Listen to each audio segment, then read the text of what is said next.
Hey, set your mind right now. Nothing before this matters. We came here with everything still on the line. Everything you wanted in the offseason is still out in front of us. What would you give for that moment right now? Let's go, man. Let's go. 1, 2, 3.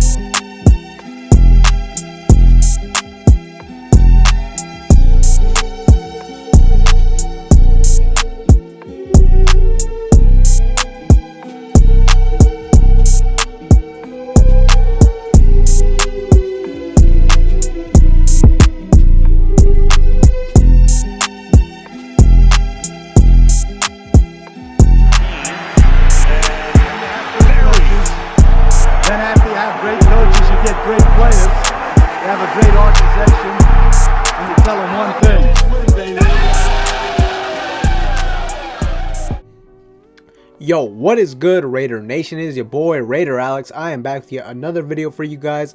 In this video, guys, we're gonna be talking about Dave Ziegler's pre-draft conference. I'm giving you my quick thoughts and opinions on it. Before I get started on that though, anybody that is new to the channel and you guys love Raiders related content like this, make sure to like, comment, and subscribe to the channel. That being said, let's jump right into it. So yeah, as I said, Dave Ziegler, he had a press conference today, speaking on the draft. And the draft is basically 1 week away. I'm so excited to see how he drafts, what type of personnel we add to this group. And basically what he said, one of the main questions was, what's the priority, what's the main criteria you focus on when evaluating players, this whole draft process. And he went on to say that one of the main things, before they really dive too deep into the football side of things, they want to look at the player themselves, what kind of attitude they have, whether or not they are passionate and love the game of football. I love to see that, because especially when you're trying to evaluate players, you want to get players that love the game of football, that love their career, that are willing to do whatever it takes to excel, especially with a new regime coming in here. They're trying to establish the new culture. Those are the players you have to look for. And I just feel like you get a player that is passionate about his career, about the game of football, he's got a much better chance to develop. Compare that to a player that maybe's got a lot of talent. He might be a little bit more at the moment talented than another player, but maybe he doesn't have that drive, maybe he doesn't have that desire to excel in his career. So I definitely love to see that. Not only players that love the game of football, are passionate about it, but you also need players that are gonna put the team first. That way that goes into the whole building the culture sort of thing. You also want some players that are versatile, just because throughout the season injuries are gonna happen. You're gonna need depth, and you might need players to move in and out of certain positions if needed. And that's something he's looking at. Also, he talked about, and I love this, because this is one thing that really in my opinion separated New England from other teams. He wants players that have good football IQ. And like I said, I am a huge fan of that. I think that's one of the key essentials to building an elite roster. You look at New England, one of the things with New England is throughout the years, what's made them a really hard team to beat is that they've never really they typically don't lose games because they're making mistakes. They're not prepared. If you're gonna beat a team like New England, you're usually gonna beat them because you just outplayed them. You came prepared. You made the plays to win on that day, but they're typically not gonna make the mistakes to lose you games, which bad teams typically tend to do. And that's why the Patriots have been such a good team. And basically the Patriots have been filled with players that have very good football IQ, that they understand situational football, what the defenses are trying to do, what offenses are trying to do. And they also have had staff that they just have that's part of their culture. They need people that are smart. They can understand and adapt to the game very quickly, and that's one of the strengths of New England. Also, another thing that's going to contribute to players that love the game or have high IQ is they're going to be prepared week in and week out, especially with the coaching staff we have. We've seen in New England another thing that they are very good at, that they have been good at throughout the past years, is that they typically do a very good job taking away your best weapon. We saw this when we played them in 2020. Everybody knew that Darren Waller was our best option on offense.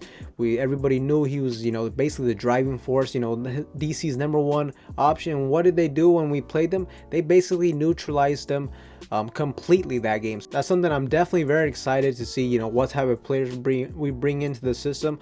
I expect us to bring players that, have a high drive to play, are very versatile, and they have high football knowledge. Also, another thing that Dave Ziegler confirmed is basically they are going to go best player available when it comes to these draft picks, regardless of positional needs. To quote him, he basically said, if you're drafting good football players, he thinks you are making good choices. And I definitely agree with that. It's been a while since we went best player available. We need to just get the best players that are on the board, especially when when you're picking players that you don't really know. You're taking a chance on a lot of these guys, so why not get the best talent available? With the previous regime, it seemed like we did a lot of drafting for positional needs, or we just didn't really understand value when it comes to the draft.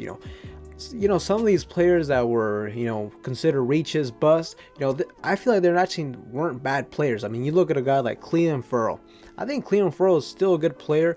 It also didn't help that we didn't play to his strengths. He's more of a 3-4 defensive end. We was always playing 4-3. As I said, I think he's actually a pretty good player with a pretty good skill set.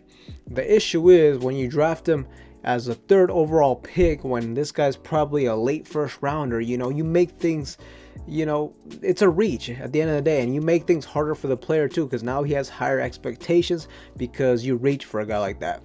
I think the things we had to live through in the past, in terms of reaching for players, head scratchers in the first round. Well, we don't have a first round pick this year, but you get what I mean.